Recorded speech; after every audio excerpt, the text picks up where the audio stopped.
Yeah, as usual, welcome back to my YouTube channel. In this video, we shall be continuing with our discussion about the information sources. In the previous videos, we were talking about primary source. So in today's video, we shall be looking at secondary source. Okay, so not to waste time, our today's video is all about the secondary source as one of the type of information sources. So how can we define secondary source as also another as one of the type of information sources? A secondary source is one that interpret, analyze, and summarize primary source or events. So let's say something has happened and the information was being treated as the primary source, as being the original source. The secondary source will now come into play by interpreting what was happening, analyzing, and now summarizing everything which took place in the primary source. So basically, in secondary source cannot work if there is nothing like a primary source. So primary source is very vital when it comes to secondary source, even though secondary and primary are both type of information sources. Okay, let's look at this one here also. The characteristic of secondary source as a source of information. How can we know that this is a secondary source? Secondary source is always interpretative. How? You can be in position to interpret what has already been talked about, because that one has been now altered, has been mediated from primary source to a different source now. So secondary source, you can analyze, synthesize, and evaluate what took place in primary source. So they explain and criticize the primary source or the event that it represents. Okay, so basically that's one of the characteristics of a secondary source. It is also evaluative. You can evaluate what has been said in this secondary source.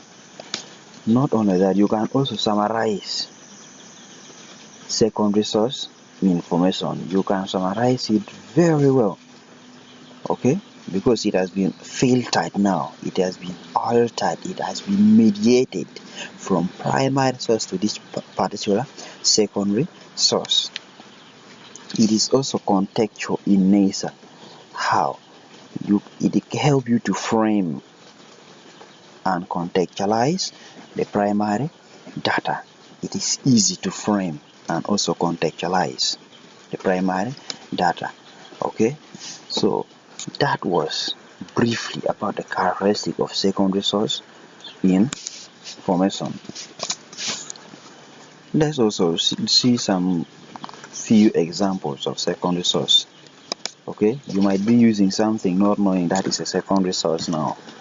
So books, if you're using books, not just books but historical books analyzing a specific historical period or event, that one basically just count yourself, you're using one of the information sources, which is none other than secondary source. We also have biographies that interpret an individual's life based on primary source material. Like a person can be brought live on TV and questions. Okay, the person will be interviewed. Now, in the process of interviewing the person, that one will now be the person will act as a primary source.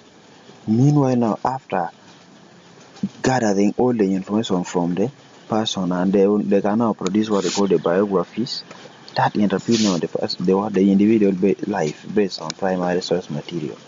Okay, like also our journal articles. This article that critique and analyze primary data. We also have literature reviews. Not only that, there is also documentaries, film or videos that were recording during that time of occurrence. We also have essays and reviews. Okay, critical essays that provide an analysis of a literary work or historical event, often building upon primary text. Talk of movie and book review that interpret the content of a work. So basically, that's some few examples of secondary source. Let's also look at the purpose.